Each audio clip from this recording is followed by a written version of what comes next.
নমস্কার বন্ধুরা, আমার নতুন একটি ব্লগে আপনাদেরকে অনেক অনেক স্বাগত। আপনার যদি আমার এই ভিডিওটা ভালো লেগে থাকে তাহলে লাইক বাটনে একটা লাইক করে দেবেন।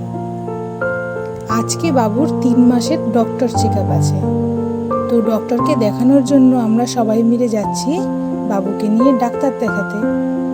তো এখানে ডক্টরের চেম্বারে চলেও এসেছি।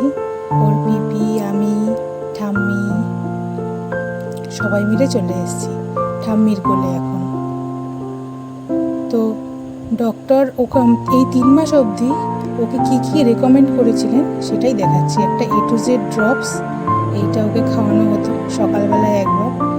এটা তো সবাইকেই খাওয়াতে হয়, ভিটামিন D3, 1 বছর অবধি এটা চলে। আর এই যে ড্রপটা, এটা বুনিসান বলে, এটা ওদের পেটের গ্যাস প্রবলেম, ওদের বোনসের জন্য হেলদি, তো এই সমস্তটার জন্য এই সিরাপটা খুব ভালো। আর একটা সিরাপ দিয়েছিলেন এই যে, এটা কাশি টাশি হলে, চেরি কফ, এইটা কাশি টাশি হলে খাওয়াতে বলেছিলেন। আর এর সঙ্গে আছে একটা নেজাল স্প্রে, এটা তো জন্মের সময় দেওয়া হয়েছিল, নাক যদি ব্লক হয়ে যায় তো নাকে 1 ফোঁটা করে দিয়ে দেওয়ার জন্য। আর তার সঙ্গে এই যে ক্যালসিম্যাক্স পি বলে এই সিরাপটাও চলতো 3 মাস অবধি, ওর বোনসকে স্ট্রং করার জন্য।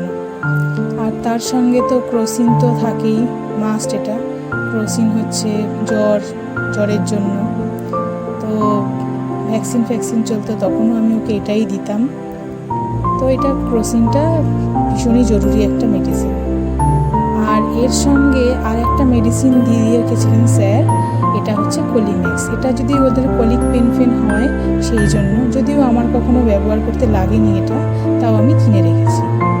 আর লাস্টে এটা হচ্ছে একটা ওই ওর নাভি পরিষ্কার করার জন্য এই অয়েন্টমেন্টটা, এটা আমি 2 ফোঁটা করে দিয়ে দিতাম। তো আজকের জন্য ব্লগটা এইটুকুই, দেখা হবে পরের একটা ব্লগে। ততক্ষণের জন্য টাটা।